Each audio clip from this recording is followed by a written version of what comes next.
31 जुलाई Loyola के इग्नासियस का त्यौहार। पहला पाठ एरेमियस का ग्रंथ, अध्याय 15, पद संख्याएं 10, 16 से 21 तक।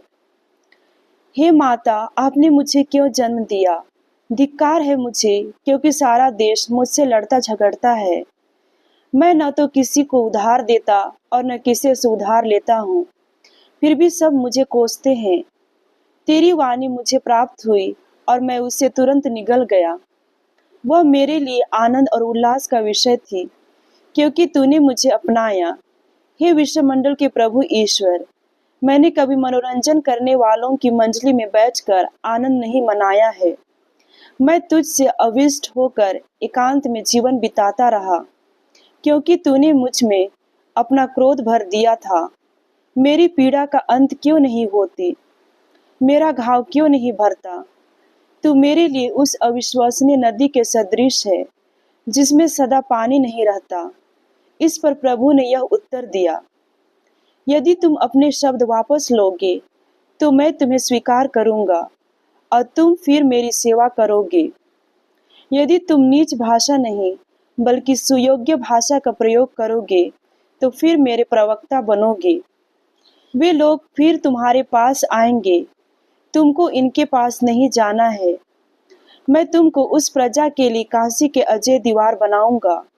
वे तुम पर आक्रमण करेंगे, किंतु तुम्हारी विरुद्ध कुछ नहीं कर पाएंगे, क्योंकि मैं तुम्हारे साथ रहकर तुम्हारी सहायता और रक्षा करूंगा।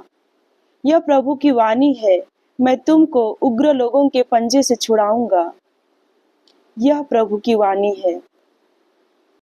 संत मत्ती के अनुसार पवित्र सुसमाचार, अध्याय 13, पद संख्या 44 से 46 तक।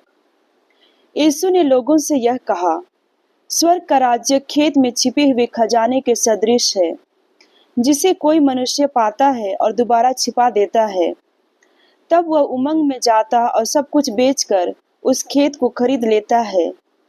फिर स्वर्ग का राज्य उत्तम मोती खोजने वाले व्यापारी के सदृश है।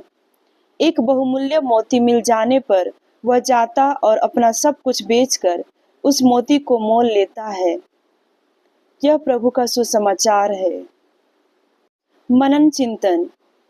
इस संसार का धन क्षणभंगुर है और अस्थायी है। हम इसे अपने जीवन पथ के साथ कहीं छोड़ देंगे, चाहे हम इसे पसंद करें या न करें। हमें इस दुनिया में जो कुछ भी है उसे छोड़ना होगा। तो अंत में कौन रहेगा? वह जो हमेशा हमारे लिए रहेगा वही ईश्वर है, जो हमें स्वर्ग में ले जाएगा। सुसमाचार में उस व्यक्ति ने जीवन का सच्चा खजाना पाया जो ईश्वर के करीब है। उसने उसे पाने के लिए सब कुछ त्याग दिया। वही व्यापारी के साथ भी जब उसने अपने जीवन का सच्चा मोती पाया जो कि ईश्वर है, तो उसने अपनी संपत्ति में सब कुछ बेच दिया, ताकि वह सबसे बड़ा मोती जो कि ईश्वर है उसे प्राप्त कर सके। ऐसा अनेक संतों ने किया भी है। उन्होंने सिर्फ यीशु को पाने के लिए सब कुछ त्याग दिया है। आप अपने जीवन में प्रभु को पाने के लिए क्या देने को तैयार हैं?